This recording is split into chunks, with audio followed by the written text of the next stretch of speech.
If it's someone like Kim Kardashian, who's like come up with Skims and it's literally, it is her, right? It's like the perfect business for her, what she stands for, her style, her ideas. So that works super, super well. You know, when you have something like The Row. Luxury in India actually starts with this one event, which is wedding. Right. If you're able to tackle that, get the consumer hooked to your brand, then you can amplify the wallet share with that consumer post the wedding as well. Right. That's almost like the hook is first, is the wedding, and then like, oh, I like the lifestyle from that. Yeah, it's interesting because it's such a big part of the culture.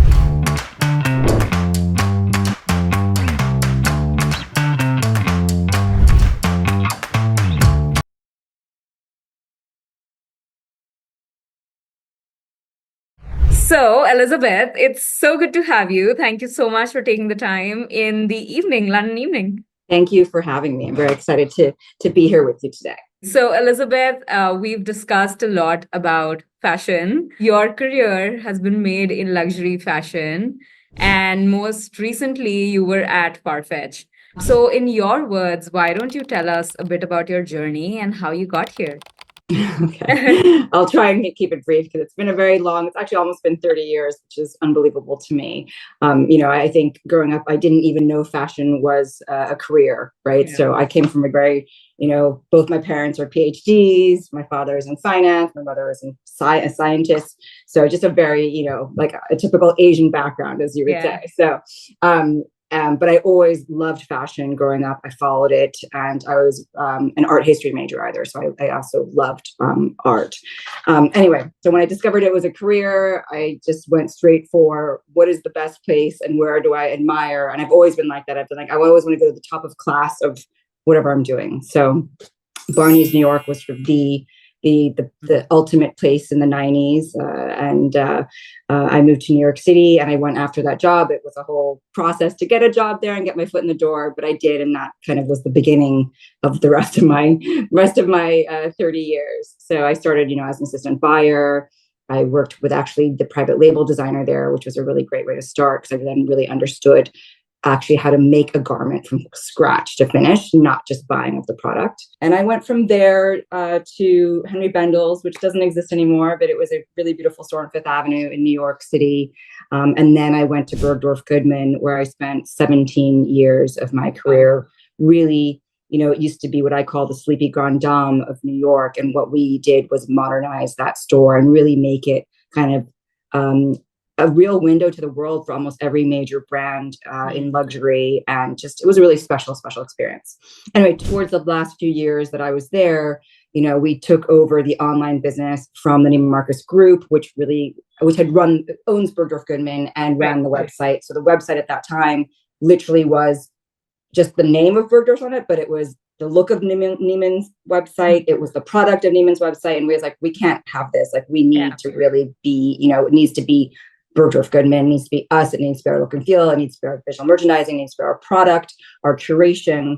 And that was a really sort of interesting and fun time. Is, you know, I remember taking the team down to Dallas and we just started working on it, and I spearheaded this, and, you know, it was a really, really fun time to like understand what was happening in terms of digital and e-commerce. And you know, Net-a-Porter had launched.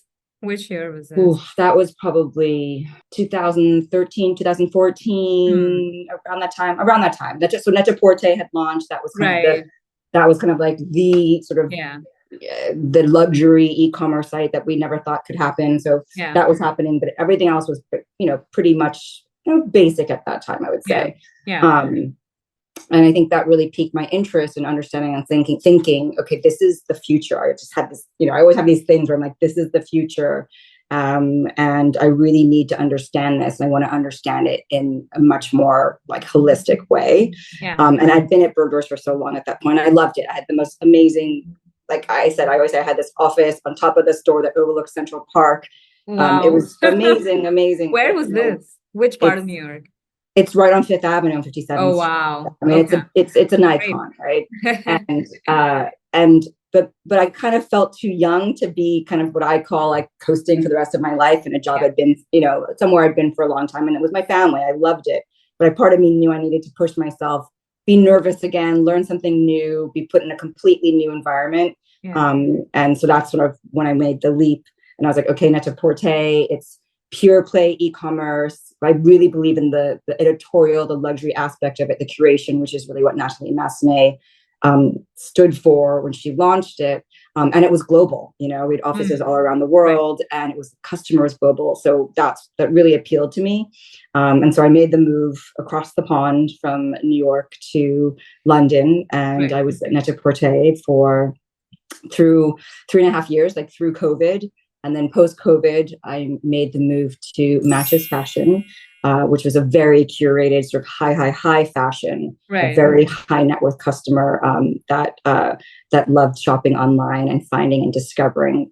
Would you say something like LVMH, or what would it was more discovery? So all of them have kind of those luxury brands, but Matches, I think, was really about bringing in new talent mixed with the big brands, so that customer was very, very, I would say, fashion savvy, and really came to you for how you put things together and how you brought in new designers for discovery. And it was really special.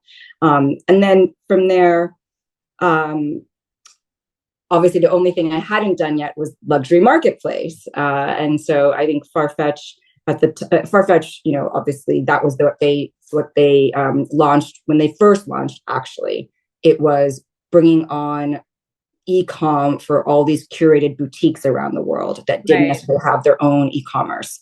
So it was truly like this marketplace, and then they started working directly with brands as well. Yeah. And for me, it was another challenge to be like, okay, how do I tackle marketplace? What does it look like from the inside? And that's sort of when I went into that journey.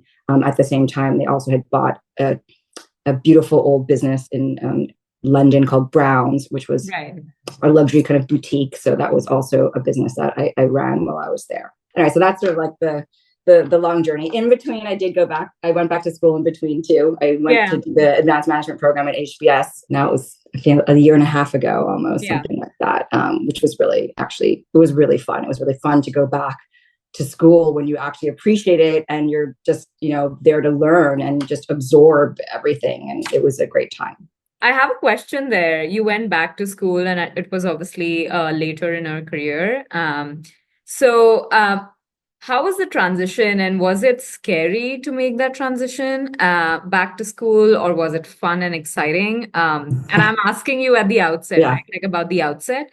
Of course, just going in, it would have been fun, but at the outset, how scary was it? Or how? Yeah, I mean, listen, I think what's interesting is you like every person, I think, who entered and started this program, I think we all felt the same way and almost didn't want to admit it. But I think it was scary because you're like, oh my God, I'm going back to school at this age. And, and this program is really people who've been in their industry for 20 years and they're all, exec C-suite level, right? So it's sort of like, so you're just like, you come in, you feel like a little bit of an imposter syndrome. Yeah. Then you get there, then you realize everyone feels the same way. And then you realize in your 20 years of experience, what you have to offer and what they have to offer you. And it's actually, that is itself an amazing experience, and just having that resource. And we call each other now kind of our personal board of directors, because you have people that are kind of outside your industry with a very kind of non-biased or non-insider view of what's going on. And it's actually very helpful sometimes. I love it. Yeah. So it was great. It was really fun. I mean, it was really fun. I mean, I could read all day long, and all you did was read business cases, and I actually loved it. And you just meet really interesting people, and it's a very global cohort. So people literally are from all over the world. So I love that. The other thing that you did is that you moved from New York to London. So what did you observe in terms of fashion sense amongst people, or the differences in fashion sense amongst people in New York and London? And then also maybe similarities. Yeah, listen, I think New York is, especially kind of the Bergdorf Goodman Upper East Side, that was like my world, is a very polished, it's, a very polished look. Everyone is very chic. Everyone's very groomed. Everyone is wearing black, navy, camel. It's a very, it's a certain, in fact, now it's more casual, but there was a point where we joked that we literally look like we're going to a cocktail party every day. Like it was dressed, and now obviously people wear denim and sneakers. It's changed, but it's still this quite polished look. And what's really interesting and fun about London is, I think, there are a lot of independent designers in London. It's a place where you feel that there's a lot of expression that you see in how people dress. It's very eclectic. It's more mixed. It's more interesting. It's very individualistic. And it's a fun way of dressing. And you walk a lot in London. You take the tube, you take the bus. You do in New York in a different way. Like in New York, everyone kept their heels in their office or under their desk. Like in London, you walk everywhere. I remember that. You don't change your shoes here. So like, you have to find a way to look great in shoes that are comfortable. So I think that was also a big difference for me anyway. Yeah. But again, there's the same love of fashion, I think, which you do find. It's just a different creative way of putting things together, I would say. That's pretty interesting. And I think just talking about the fashion industry a little bit, most of our listeners actually are builders in some sense. Some of them are entrepreneurs. Some of them are within organizations trying to build a new division. And I am pretty sure that they would be interested in building in fashion, since a large majority comes from New York. So whenever people think about fashion, it's usually related to Europe. Like people think about Europe, people think about big brand names, or maybe individual designers like DVF and people like them.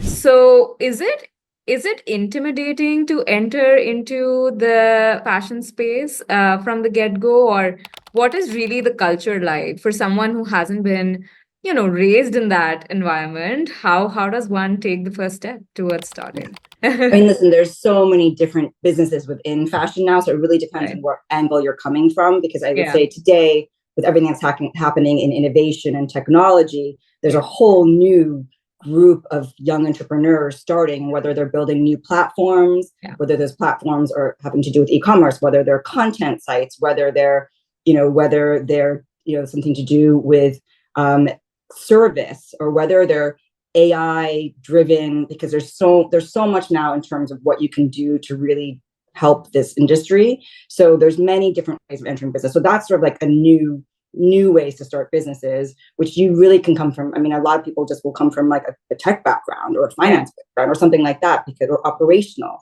and that they can apply that into this industry.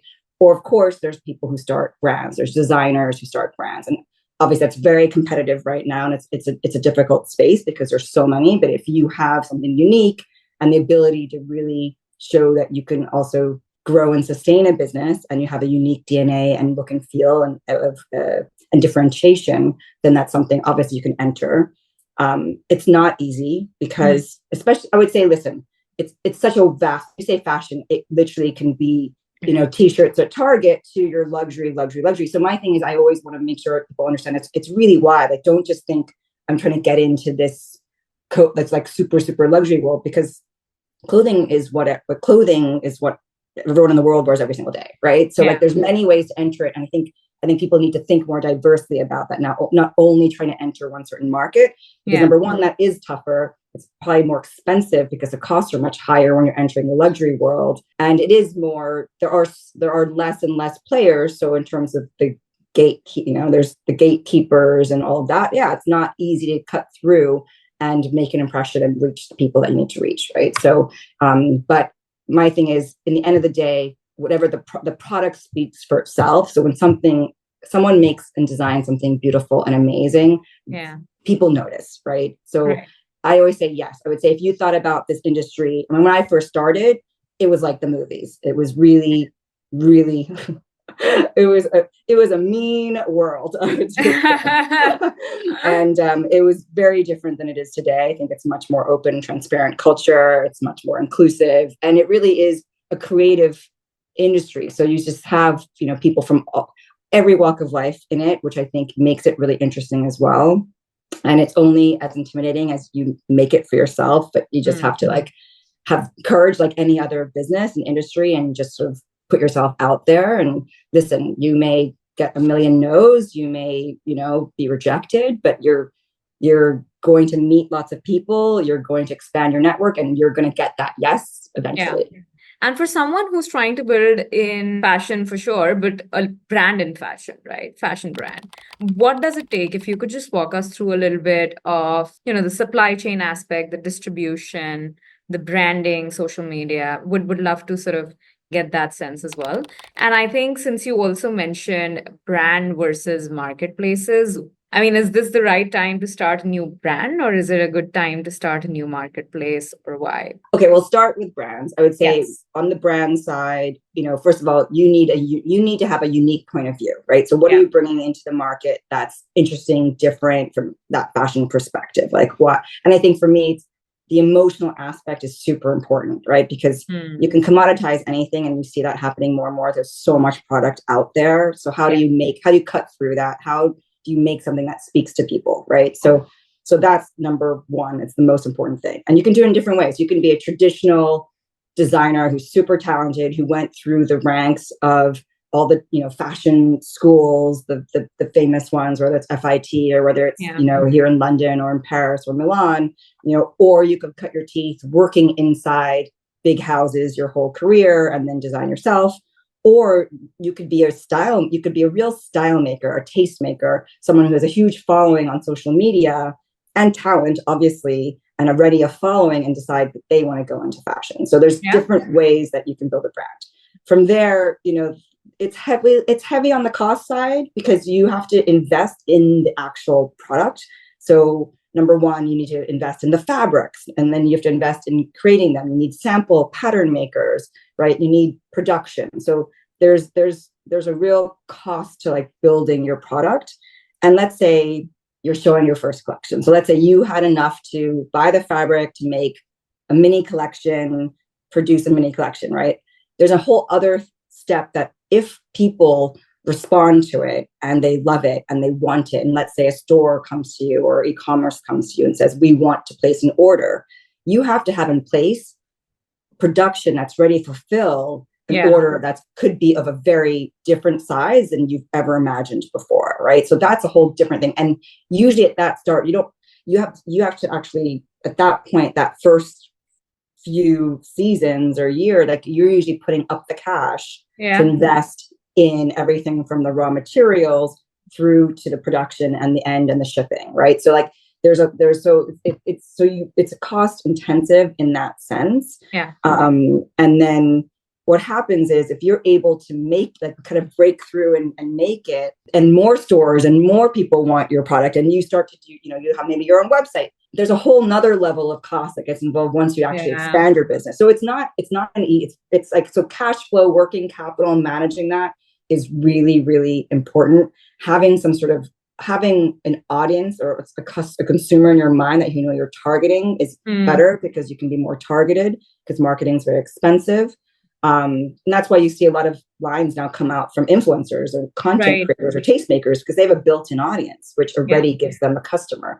So that there's many different ways, but each stage of growth takes more investment. So usually in these kind of businesses, you're constantly either applying for grants or constantly trying to raise, because it is quite cost intensive. What are the most popular grant making organizations for folks to raise from? First, I would say when you first start, it's going to be your personal. You've got to start with something and show something that's always like your personal. It's going to become from your own personal investment, or possibly friends and family. I would say usually your route first would be to go friends and family for quite a long time, angels, etc. Because grants aren't necessarily that large, and they definitely help, but you have to make sure you don't depend on grants. Right. So I would say the grants that exist are things like Vogue Fashion Fund, CFDA. I have a nonprofit that I co-founded with ex-colleagues. That's called Raise Fashion. We dedicate pro bono mentoring and advisory to BIPOC brands and creatives. And so we actually have a few grants ourselves. You have 15% pledge, which has a grant. So you have a lot of people there's a lot of grants out there today. You just have to do your research. There's the Woolmark Prize, there's the Andam Prize, there's the LVMH Prize. So there's a lot, right? But you can't depend. This is the thing, is you can't depend on grants, because you need a business model that actually can fund itself at some point, so you can actually keep growing and going, because it's really that you have to sustain on that versus depending on grants. One of the most critical questions that investors ask founders when they are pitching is that, why now, right? Like, why is the market timing right for you to launch your company? And so coming back to my previous question of launching a fashion brand versus a marketplace or something else like a services company that is more tech heavy versus being a pure play fashion brand, where do you think the market timing is favorable today? Listen, I mean, in where we are today, if you've seen what's happened within kind of fashion e-commerce and what's even happening with a lot of the retailers out there, it's not an easy time.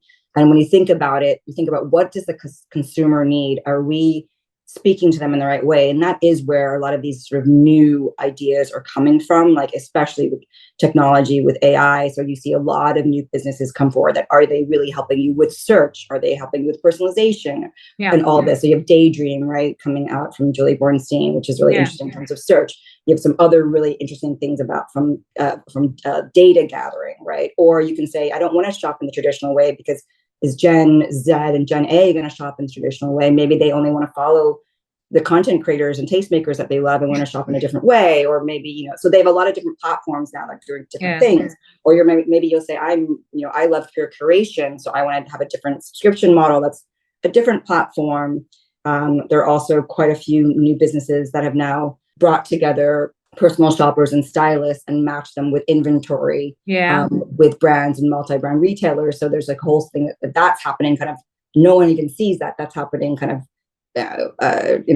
off-site, let's say, but that's a whole service that's happening behind the scenes. And so those are things I think are really interesting because they address needs that are out there in the market today, and they're new ideas. So I think so there's a lot happening in that space, which is really fun. It's really, and these are all things that are only going to help drive better business models within luxury retail and more profitability and things like that. So that's really, I think, happening, which I think is a good time for anyone who has amazing ideas. And obviously people like to invest in sort of tech-driven ideas right now over kind of more, consumer brand-driven businesses. It's a bit tougher.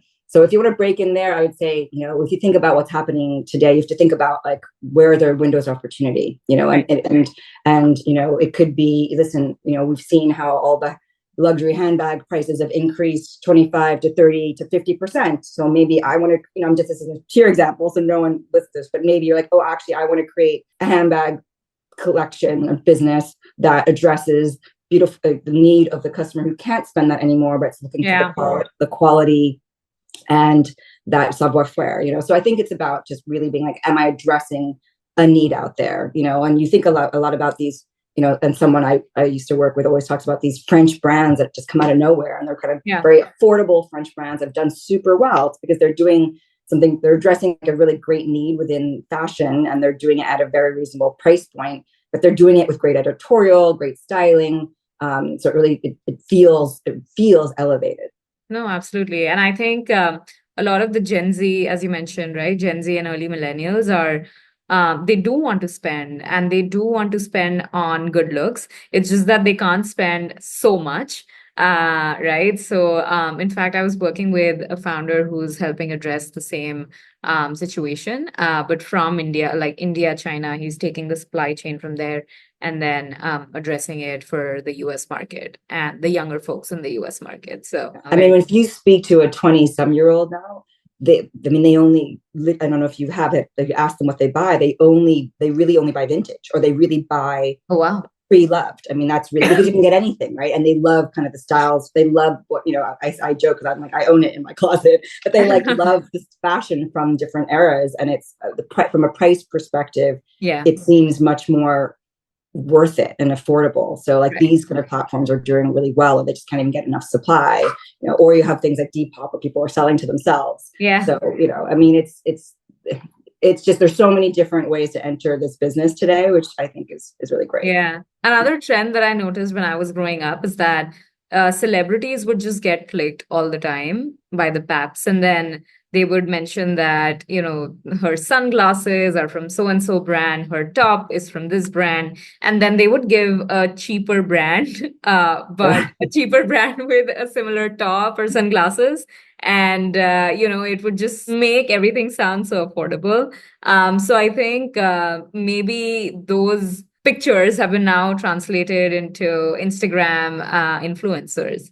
right? So the same thing that you saw on magazines are now on Instagrams. Yeah. I mean, Yeah. or you'll be surprised too. Like I would say the Korean soap operas and the Yeah. fashion that's on, and you think that it's in Korea, right? Like not everyone watches a Korean soap opera, but Right. they're so popular internationally now. They are. Fashion that shows on those shows literally sells out everywhere in the world immediately. Like in my businesses, they've sold out. I mean, it's pretty astounding the reach and influence that they have. And there's a lot of things like that too. Like I always say, like even like if you're here in London with the royal family, when it was, whether it was like, you know, Kate Middleton Yeah. or Meghan Markle, those that they would wear something that would sell out immediately Yeah. everywhere. So Yeah. it's interesting, just, you know, and you kind of see which type of, you know, what people, and then also what types of media are creating these new frenzies, I guess. Yeah. What do you think about launching a brand with a celebrity Okay, I know. I mean, this is that's not, you as know, a everyone has their, co-founder? yeah. I would say, okay, obviously it's worked in. There's some examples where it's super successful, right? But I Right. think that celebrity has to be, whatever they're launching, they have to be deep into it. So it has to feel real, and they have to have a lot of knowledge about it, and they have to have expertise in it and real style in it. For I'm someone who, you know, of all the different places I've worked, if someone just comes to me who's a celebrity that like out of nowhere wants to start and show me their collection, I'm usually very hesitant, because that's not the reason. That's not the reason why I think it's going to be a great business, right? That's Yeah.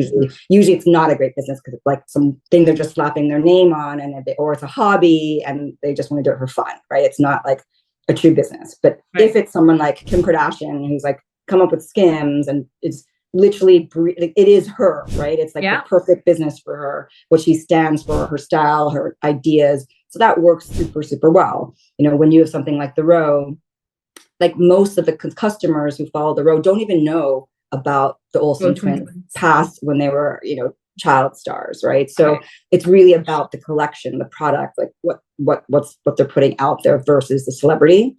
It is probably different sometimes with beauty, with fragrance. I mean, obviously that's those. So it depends on really what it is. So you've been a chief commercial officer in your past roles, and one of the things that we often discuss when we discuss businesses on Women Who Build is just the top three metrics that you believe are important when it comes to tracking the performance or the health of a fashion company.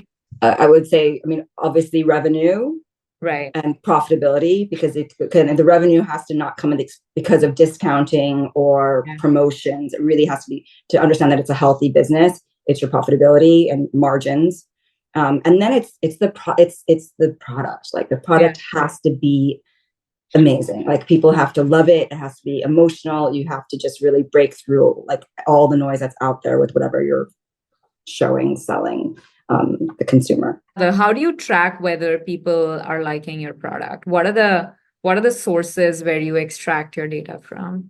Well, it depends on what your business model is, right? So like if you're in a multi-brand retailer, it's really sell through. So it's like it's sales, but that's how quickly, what the rate of sales, Right. right? So Okay. how quickly something hits, how quickly it sells out, like that kind of thing. That's a very like easy metric. Right. Same thing if you're direct to consumer and you have your own business, it's exact same thing. It's like Yeah. how quickly is that selling out from, you know, from your e-commerce site, or selling out from your store, or whatever that is. Sometimes people don't even know who you are, so maybe you are doing your sales through affiliates. So then you have to just gather information. You see the sales going, but you have to figure out where they're coming from. But I think today, what's at least with e-com, all the data is there. Stores, it's a little bit harder. I mean, you know what's selling really fast, but you don't necessarily know who's buying it from you. And then in terms of like luxury fashion brands in particular, and that too for women, what is typically the rate of sales, or rather, like how frequently does a particular stock gets out of the store? Listen, I think I would say like it's just a completely general, because it's different from. So sometimes you have carryover stock, which is like it's like a handbag that is forever. So it's a different metric, right? So that is something that has a lifetime value and sell through, etc. So obviously that needs to sell at quite to be a successful carryover basic product, you need to have quite a very high frequency and rate of sale. But if, let's say it's a fashion product, to really be profitable, like you want to aim for at least a 60% sell through. And then in one of your interviews, you mentioned that it is very important for fashion companies to be fast in terms of, really understanding the pulse of the consumer.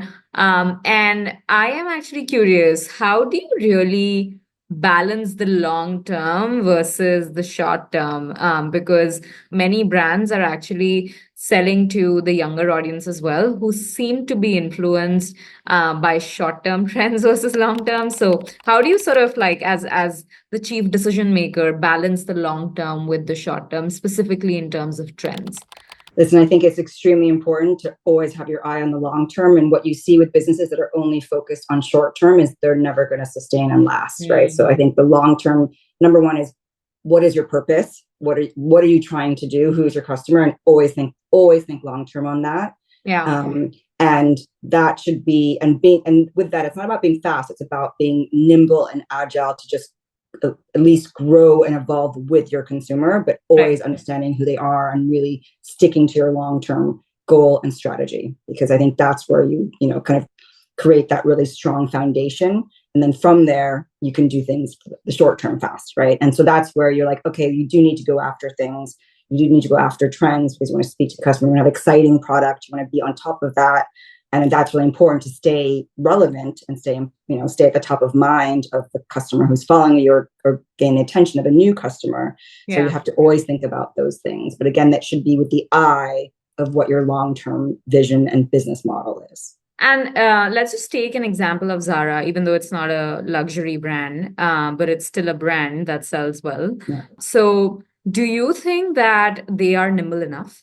I would say, Zara is probably a really good example of, let's say, they're probably the highest end of fast. It's not even fast, it's probably the highest end of fast fashion because the quality is good for what it is and the pricing it is, but the pricing is higher than your typical fast fashion. But what their business model has done is really, in terms of it's putting stuff in their stores and seeing actually what has that fast rate of sale, what's being picked up by the consumer very quickly. What are they loving? And then that data goes immediately back to their factories to then produce more to drive that rate, to drive what you need to actually keep up with that rate of sale. So it's a much more efficient way of doing business with not a lot of excess inventory. And again, the faster anyone can do this, the better, because it really just actually, you have less waste out there as well. But you are then really tracking what the consumer is loving and what they're being attracted to and what they're buying, and I think that's really important. It's not that easy. Some supply chain, you really have to work on supply chains to be able to do that, and I guess with luxury fashion, the supply chain's the craft takes a lot longer because there's a lot of hand work done. There's materials, and it's a little bit of a different ball game. So you kind of take a risk when you're kind of investing in inventory there. But with all of the other kind of from premium to the fast today, there's no excuse for you not to be able to react to your customer as soon as possible. And one of the most important stakeholders for any fashion company is their designers, right? So, I've never worked with a designer, and you have worked with so many. So, tell us a little bit more about, what designers do, how they're like, how should a person who's new to a fashion company manage designers, if at all the role is to do that? Listen, again, you can't pigeonhole what a designer's like because they're all completely different. Right. I would say, if you think about what people see in the movies, right? You have these genius creatives, right? So yes, there's a bit of and the thing there is to always make sure you're fueling the magic, you're fueling their vision, you're fueling that creativity, and actually trying to not have them bogged down in the business operational side. You want them to continue to really drive that vision that they've always had in terms of like what they stand for as a designer. But there's always needs to be someone then who is constantly looking at the bottom line. Yeah. So I think when you think of some of the most successful brands, designers in the world and history, it's usually been someone who's had like a true business partner, like right next to them. So you had Yves Saint Laurent and Pierre Berger, you've had Valentino and Gimetti, and you've had, so it's sort of like you've had, Tom Ford and Domenico de Soleil. You've kind of had these beautiful pairings that really, worked. And you'll see today with young designers, a lot of them start as a team. Sometimes there's 2 or 3 of them. So they're almost starting out with a little group that says, oh, I'm good at sales and I'm good at operations and finance. And then I'm the creative, or they, and it's interesting. Or you sometimes do have designers. And it's tough because there's a lot of this in this group of the smaller designers that start off with really having to run everything themselves. Yeah. So not only are they designing, they're also running everything about their business. Yeah. And that happens, that's, because you can't afford to bring in a CEO. You can't afford like to bring in a CFO. So there's a lot of designers sort of in that space. And it's not easy, but as they grow, they can start to bring in investment or bring in the right board or advisors and grow that way until they can hire the right team to keep supporting. And then in terms of, obviously they have to be true to their creative vision, right? And it can take long, I believe, right? And so I'll give you an example of where I'm coming from. So my husband is a research scientist. And for any of his research project, he just makes a thesis, or rather like a point that he wants to get to, maybe. Right. And then, and that is his way to really optimize his schedule for the time that it may take to get there or to some other point. And then after, say, 3 months, if that's the timeline, then after 3 months, he'll just cut, or rather like he'll settle with the work he has, and then he'll dig further if there needs to be some more work done. Is it similar with designers as well? Because they need to make sure that they are living up to their potential, their creative vision, but then they can't keep working forever because they also have a company to run. So how does that work?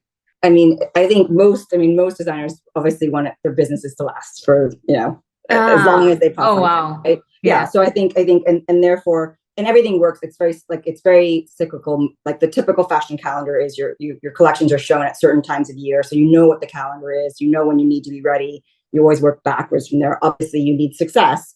And it's hard because sometimes you'll say a new brand can come in and overnight be successful and then be successful for 2 to 3 to 5 years. And then 5 years may hit a lull, but that doesn't mean that's time to close shop. That could be time to like relook at things, to re-energize, to be like, did I veer off from my original vision, my DNA? And, I've seen so many brands like, really again, kick off again in their 5th year or even their 10th year. And like, so you really, but it's about, you have to believe in your long-term vision. You have to people, not only you, the consumer, like whatever you're doing, your point of view needs to be something that really can go for the long haul. And when you think about successful designers, I always say, is it like you always recognize, it's like an artist, you can recognize their DNA, you can recognize something, right? So like if I 10 years from now see someone walking down the street wearing something, I can be like, oh, that's so-and-so. It's like, do you have where I see that? I can see the difference. I can see what you're wearing, and it lasts the long haul. And I think it has those signatures, right? And then obviously you have to have the tenacity and the strength to go through the hard times because there are a lot of them. And, a lot of times you are looking for capital or you have to, the minute you grow, you need to find new factories, all this stuff. It's really not, it's not an easy business. So you really have to believe and just really work hard and keep it going. So when you go out for cocktail parties, etc., do people reach out to you and ask for dress recommendations or designer recommendations? I mean, I don't know if you, I mean, no, I'm not, I don't really like to help other people. No, obviously I do it for my friends, I do it for my friends and for family. I mean, like a lot of people will come up to me and ask me what I'm wearing and stuff like that. So that's very simple and easy. But yeah, it's not, I mean, I don't think it's only people I know that may ask my advice on something, which of course, if they're close to me, I'm happy to help. And then multiple micro trends actually emerge in the fashion space. What is this one micro trend that you are especially excited about right now? There's something today about like comfort. So it's not like a micro trend, in general, but I think it's something like broader, whether it's in your clothing and especially I think in shoes. And there's some really fun, like what I love is I think there's so many fun flats shoes out there today. Yeah. And done them in super fun ways, like, the Elia mesh shoes, the Kate ones, the jellies from the row. I mean, and there's also obviously lower price points, but I think that it's just a really fun way of dressing up something that usually you feel like isn't that fun. So we've noticed that in the most recent quarter, some luxury brands like Gucci and even LVMH have seen reduced sales, but some of the more classic American brands like Ralph Lauren have fared well.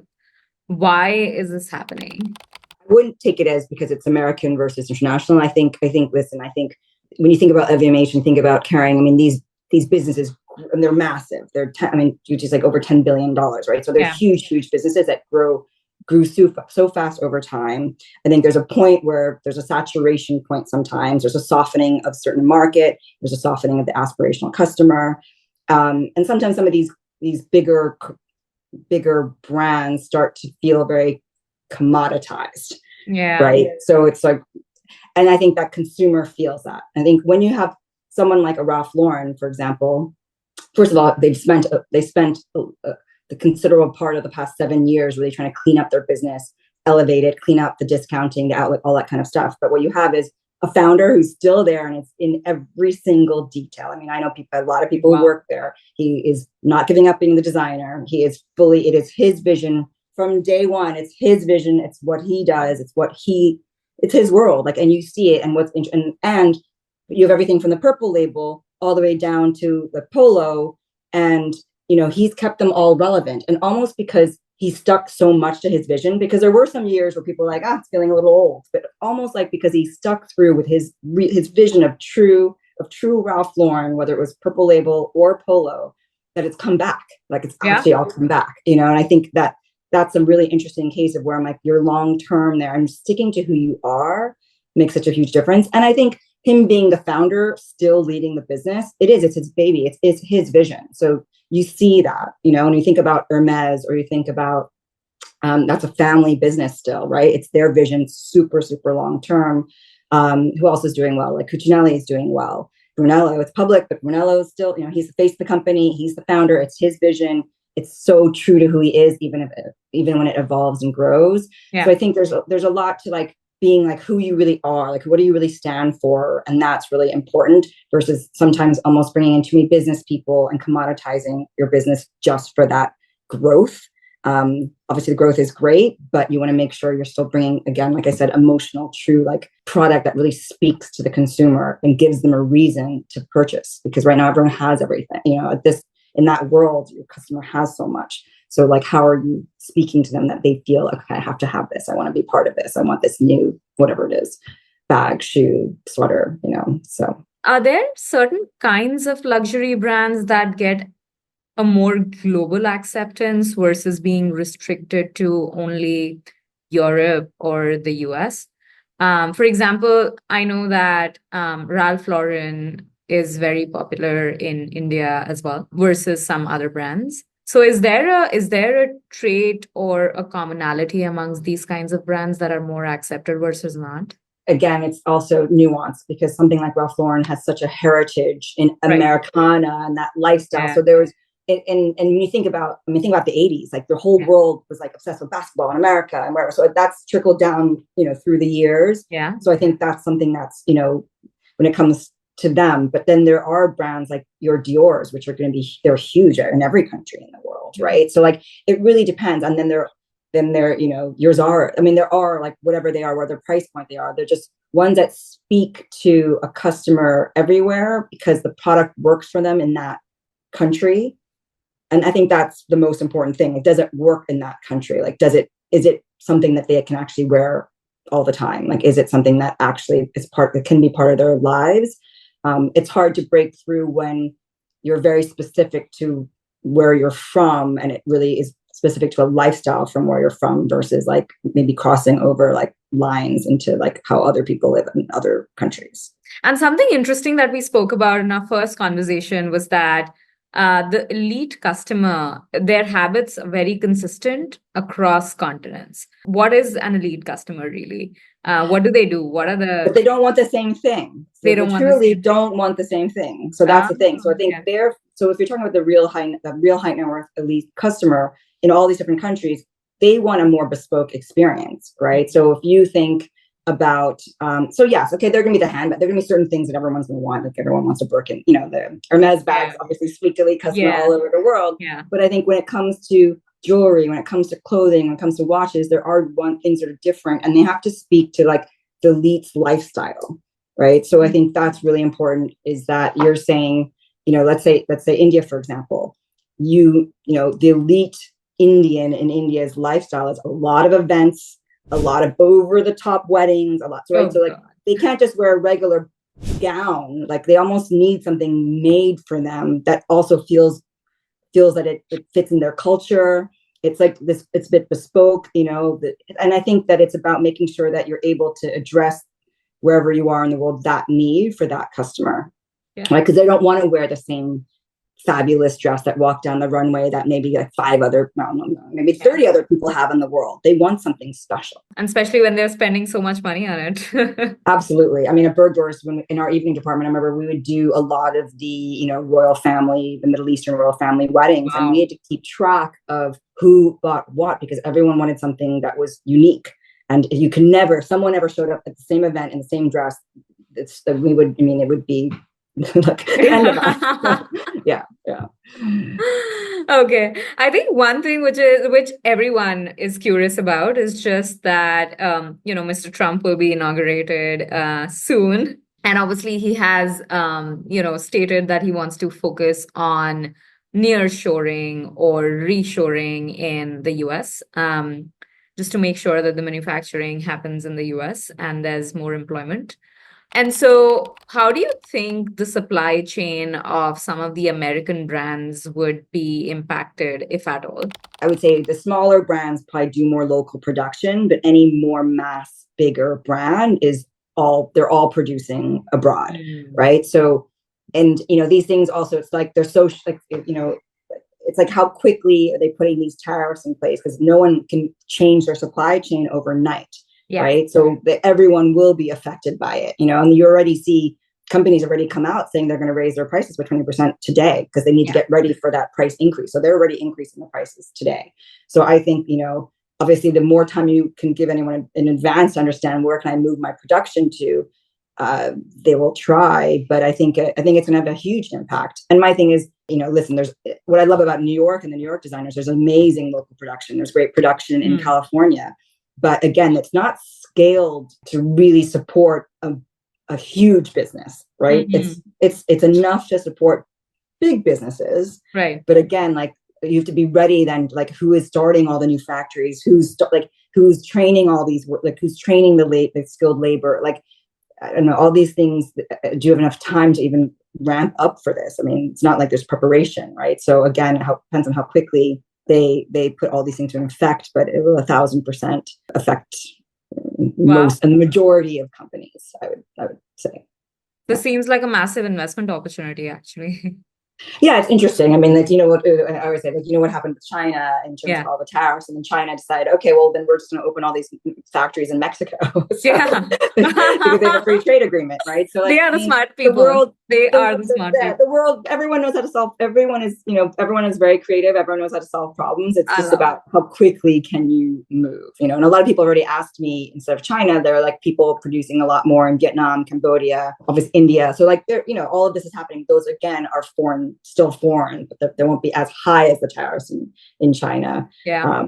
My thing is in the US, it's really about like the resources then needed to really train, like whether it's making a chip, a chip to a piece of clothing that takes a certain skill. So it's not like you're saying, I'm just opening jobs to anyone can come in and do these things, because not everyone can come in and do these things. Yeah.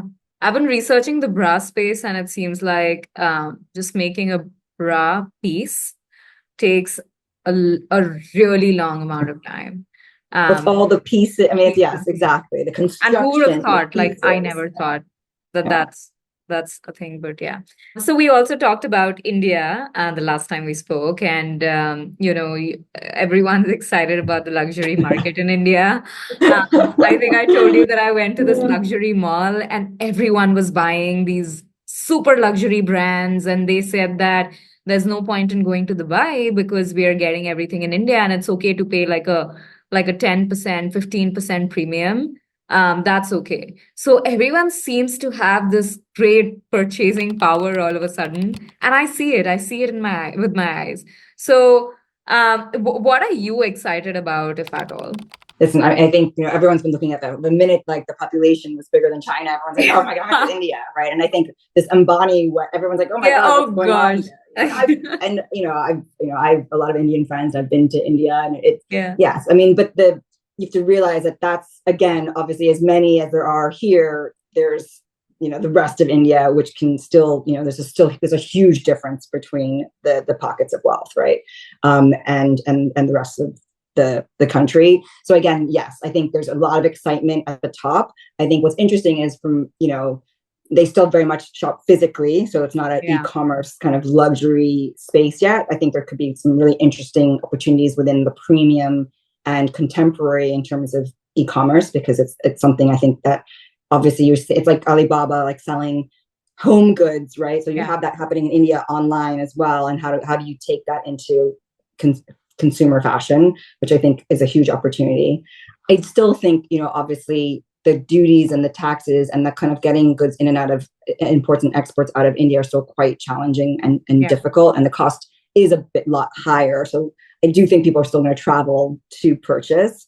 But obviously, I think all the big luxury brands are making sure they have some sort of footprint in India, and I know a lot of these new luxury malls, I think they're again, a handful of families own them all, right? So I think, it's like, how can we and I think for me, what's interesting is, can you diversify that so it's not all owned by the same few families? And how can fashion be a little, not just for the elite there, but because there's so much within fashion, there's such a big population, like how can you actually address like the rest of the country and really understand what they're looking for? Which is very interesting because, I was just talking to a friend of mine and we realized how, if we had access to this, like, say, for example, what I'm wearing, it's like literally a plain t-shirt, right? So we obviously always had access to this, but now we want very small changes on that t-shirt. Change in the cut of the t-shirt, a change in the collar type of the t-shirt and stuff like that. So that is something which the Indian market is more interested in. Probably they're getting more sophisticated because of Instagram and stuff like that. So there's definitely a lot of room for that and for premium brands, as you said, like for the larger audience. And they are willing to, even save money for better looking products because they are seeing them finally, on the shelves of these brands that are coming to India. But as you rightly said, luxury brands per se are still obviously only for the richest families in India, who still actually go abroad to shop for a diverse selection, for sure. I think what is an opportunity, what I see there, is not only to depend on these premium lines that come from the rest of the world. It's with the amazing manufacturing that actually takes place in India, from clothing to shoes to jewelry, everything is really that there could be so many exciting new businesses that come out from India itself. For the world? Yeah. Oh. Yeah, but for India first, right? I mean, it's a huge population. When I think I grew up in Hong Kong, how many super successful lines just came out of Hong Kong that just spoke to people in Hong Kong and China. They're not international. They've never become international, but they've been very successful. And I think that not only do they have, it shouldn't just be looking at the outside. I think that there's a lot of people who can create really major Indian brands within India itself. And when a big luxury brand takes a decision to launch in India, is there a specific kind of product that they first go ahead with, or I think, or what does that look like? Yeah, it's interesting when you think about this. Like even like the feedback from even like the top luxury brands is, again, like I said, like when they opened, they maybe did a capsule that was very inspired by Indian culture, so it were like sold out like this. So when they just put their regular collections in it, they weren't as successful because, again, they don't speak to the lifestyle of that consumer. So I think it's about making sure that you have to really make sure you're addressing what's happening in the country. So whatever level of whatever you're putting, whatever product that you're trying to enter the country with, that's really important. I remember meeting with Sabyasachi, and he was saying, we're just talking about India and fashion, and he's like, what's really interesting in my business is, he's like, people are willing to spend millions on my jewelry, Yeah. and like exorbitant amount on my clothing. But then when it comes to the shoes and bags, like that's why his bags are super affordable. He's like, they don't want to spend that much on my bag, the shoe and the bag. They already spent millions on the rest of their, So it's an interesting way to think. Okay, I get that. They're willing to spend whatever on jewelry, on their clothing, but actually they want an affordable shoe and an affordable bag that looks great, right? So these kind of things, it's like all this kind of feedback, information you got there. Like you got to, just do your research and think about like, oh, is that an opportunity? That's how do I enter the market that way? Sometimes it's also the perception, in the sense that Sabyasachi, Sabyasachi is great. And I also did my wedding shopping very recently. I did not buy Sabyasachi, but obviously went to the store. But what I'm trying to say is that people have this perception that a Jimmy Choo bag would be better than a Sabyasachi bag, because Jimmy Choo just is known for it. Sabyasachi is known for its lehengas, the dresses and stuff like that. So they tend to buy from Sabyasachi for that particular thing. And then in India, there's also differentiation when it comes to wedding, and then within wedding there are different other events. And I often tell people that luxury in India actually starts with this one event, which is wedding. If you're able to tackle that and get the consumer hooked to your brand, then you can get you can amplify the wallet share with that consumer post the wedding as well. Right. That's almost like the hook is first, is the wedding, and then like, oh, I like the lifestyle from them. Yeah, it's interesting because it's such a big part of the culture, and it's so much of the fashion, right? So yeah. Well, thank you so much.